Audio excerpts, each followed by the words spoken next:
Hello everyone, welcome back to my channel Banu daily vlogs. ముందుగా మీరు నా వీడియోస్ చూస్తున్నారా? అయితే ప్లీజ్ నా ఛానల్కి చిన్న లైక్ ఇచ్చి మన ఛానల్ని అయితే సబ్స్క్రైబ్ చేసుకోండి. ఈరోజు వ్లాగ్ వచ్చేసి మీకు ఎంతో ఇష్టమైన రెసిపీ అనమాట. అదేనండి ఎగ్ ఫ్రైడ్ రైస్. ఎలా ప్రిపేర్ చేసుకోవాలో, సింపుల్ టిప్స్తో ఎలా ప్రిపేర్ చేసుకోవాలో చూపించేస్తాను. చాలామందికి ఎగ్ ఫ్రైడ్ రైస్ అంటే చాలా ఇష్టం, కానీ ప్రిపేర్ చేసుకోవడానికి టైం ఉండదు, రాదు కూడా. సో నేను చేసినట్టు చేయండి, చాలా టేస్ట్గా ఉంటుంది. దానికి కావాల్సిన పదార్థాలు ఆనియన్, పచ్చిమిర్చి, క్యాప్సికమ్, కొత్తిమీర, ఇంకా green chilli sauce, dark soya sauce, vinegar, అల్లం పేస్ట్ మీ దగ్గర ఫ్రెష్గా ఉంటే వేసుకోండి, చాలా టేస్ట్గా ఉంటుంది. నా దగ్గర ఫ్రెష్గా లేదు కాబట్టి అప్పటికప్పుడు తెప్పించాల్సి వచ్చింది. సో నేను రైస్ కూడా కుక్ చేసి పెట్టుకున్నాను. రైస్ చల్లగా అవ్వాలన్నమాట, అందుకే ముందుగానే నేను రైస్ కుక్ చేసి పెట్టుకున్నాను. ఇంకా ఎలా ప్రిపేర్ చేసుకోవాలో చూసేద్దాం. మనం ముందుగా స్టవ్ ఆన్ చేసుకొని తగినంత కడాయి పెట్టుకోవాలన్నమాట. క్వాంటిటీని బట్టి మీరు రైస్ ఎంత తీసుకుంటున్నారో దాని క్వాంటిటీని బట్టి కడాయి అనేది పెట్టుకోవాలి. తగినంత ఆయిల్ కూడా యాడ్ చేసుకోవాలి. 2 టేబుల్ స్పూన్ ఆయిల్ అయితే యాడ్ చేసుకుంటున్నాను నేను. ఆయిల్ కూడా బాగా హీట్ అయిన తర్వాత మీరు అనొచ్చు క్యాబేజ్ లేదు టేస్ట్గా ఉంటుందా అని. చాలా టేస్ట్గా ఉంది. నేను ఒక్క క్యాప్సికమ్తోనే ఫ్రైడ్ రైస్ అనేది ప్రిపేర్ చేశాను అనమాట. చాలా టేస్ట్గా వచ్చింది. మీ దగ్గర కూడా ఒక్కొక్కసారి క్యాప్సికమ్ ఉండదు, క్యారెట్ ఉండదు. అలా లేనప్పుడు నేను చూపిస్తున్నట్టు ఈజీగా ప్రిపేర్ చేసుకోండి, ఏం కాదు, చాలా టేస్ట్గా ఉంటుంది. నేనైతే ఒక్క క్యాప్సికమ్తోనే ఎగ్ ఫ్రైడ్ రైస్ అనేది ప్రిపేర్ చేస్తున్నాను అనమాట. నా దగ్గర క్యాబేజ్ లేదు, ఉంటే వేసుకోవచ్చు, ఇంకా టేస్ట్గా ఉంటుంది. ఇలాగైనా టేస్ట్గానే ఉంది. సో వీడియోలోకి వచ్చేస్తే ఆయిల్ బాగా హీట్ అయిన తర్వాత మనం ఆనియన్స్ కట్ చేసి పెట్టుకున్న ఆనియన్స్ కూడా వేసుకొని బాగా వేయించుకోవాలి. అవి వేగేటప్పుడే మనం అల్లం పేస్ట్ వేసుకోవాలి. నాకైతే షాప్ అల్లం పేస్ట్ నచ్చదండి. మనం ఇంట్లో ఫ్రెష్గా చేసుకున్న అల్లం పేస్ట్ చాలా బాగుంటుంది. చూసారా, నేను షాప్లోంచి తెచ్చిన అల్లం పేస్ట్ వేసాను. నాకు అది వేస్తుంటే నాకు నచ్చట్లేదు, బట్ కంపల్సరీ వేయాలి కాబట్టి వేస్తున్నాను. సో ఇంకా మీరు ఫ్రెష్గా నూరుకొని వేసుకుంటే చాలా టేస్ట్గా ఉంటుంది. దాంట్లో చూస్తున్నారు, నేను క్యాప్సికమ్ ఒక్కటే యాడ్ చేసుకున్నాను, అయినా సరే సూపర్గా వచ్చింది, సూపర్ యమ్మీగా వచ్చింది ఎగ్ ఫ్రైడ్ రైస్.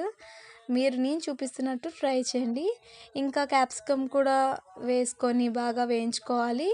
నేను ఎగ్స్ కొట్టడం చూపించలేదు, ఎందుకంటే వీడియో షూట్ చేస్తున్నాను కాబట్టి 1 హ్యాండ్తో ఎగ్ బ్రేక్ చేయడానికి రాలేదు.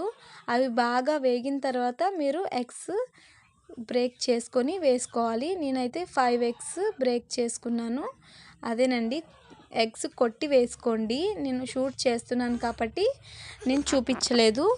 సో ఇంకా ఎగ్స్ కూడా వేసుకున్నాక మనకి స్పైసీకి తగ్గట్టుగా కారము, గరం మసాలా, ధనియాల పొడి, కొంచెం ఉప్పు కూడా వేసుకొని మనం బాగా మిక్స్ చేసుకోవాలి. నేను చూపిస్తున్నట్లు బాగా మిక్స్ చేసుకోండి. 1 హ్యాండ్తో చాలా కష్టంగా ఉంది, కాకపోతే మీ గురించి అని వీడియో చేస్తున్నాను. చాలామందికి ఫ్రైడ్ రైస్ కూడా ఎలా ప్రిపేర్ చేసుకోవాలో తెలియదు కదా, అందుకే మీ గురించి అనేది ప్రిపేర్ చేస్తున్నాను. చూసారా, నేను చూపిస్తున్నట్టు బాగా 1-2 మినిట్స్ బాగా మిక్స్ చేసుకోండి. నాకు 1 హ్యాండ్తో అవ్వట్లేదు కాబట్టి నేను మీకు చూపించడానికని అలా మిక్స్ చేస్తున్నాను. అడుగు అంటకుండా మంచిగా మిక్స్ చేసుకోండి. సో ఇంకా అది బాగా మిక్స్ అయిన తర్వాత మనం రైస్ కుక్ చేసి పెట్టుకున్నాం కదా, రైస్ అనేది మనకి క్వాంటిటీని బట్టి వేసుకోవాలి. మీకు ఎంతమందికి కావాలో అంతమందికి రైస్ అనేది వేసుకొని బాగా మిక్స్ చేసుకోవాలి. నేను చూపిస్తున్నట్టు మంచిగా పొడిలాడుతూ ఉండాలన్నమాట. రైస్ కూడా నేను చూపిస్తున్నట్టు బాగా మిక్స్ చేసుకోండి. ఒక 2-3 మినిట్స్ రైస్కి మంచిగా పట్టాలి, అనేది పట్టాలన్నమాట. సో నేను చూపిస్తున్నట్టు మంచిగా మిక్స్ చేసుకోండి. ఇంకా ఏముంది, దీంట్లో మనం చెప్పాం కదా, సాసెస్ అయితే యాడ్ చేసుకోవాలి. నేను 2 కప్ వెనిగర్ అయితే యాడ్ చేసుకున్నాను. డార్క్ సోయా సాస్ కూడా యాడ్ చేసుకున్నాను. నెక్స్ట్ గ్రీన్ చిల్లీ అయితే నేను కొంచెమే యాడ్ చేసుకున్నాను. ఎందుకో నాకు గ్రీన్ చిల్లీ నచ్చదు కాబట్టి కొంచెమే యాడ్ చేసుకున్నాను. మీకు నచ్చితే కనుక వేసుకోండి, నో ప్రాబ్లం. ఇంకా ఇవన్నీ వేసాం కదా, ఇదే అన్నమాట మెయిన్ ట్రిక్. ఇవి వేసిన తర్వాత బాగా కలుపుతూనే ఉండాలి. ఒక 2-3 మినిట్స్ మంచిగా కలుపుతూ ఉండాలి. ఇది కలిపే దాన్ని బట్టే ఫ్రైడ్ రైస్ టేస్ట్ అనేది డిపెండ్ అయ్యి ఉంటుంది. చూసారా, నేను బాగా మిక్స్ చేసుకున్నాక కలర్ కూడా ఎలా చేంజ్ అయిందో, ఎంత స్పైసీగా ఎంత కలర్ఫుల్గా ఉందో. నాకైతే వీడియో షూట్ చేస్తున్నప్పుడే తినేయాలనిపించింది, అంత బాగుంది.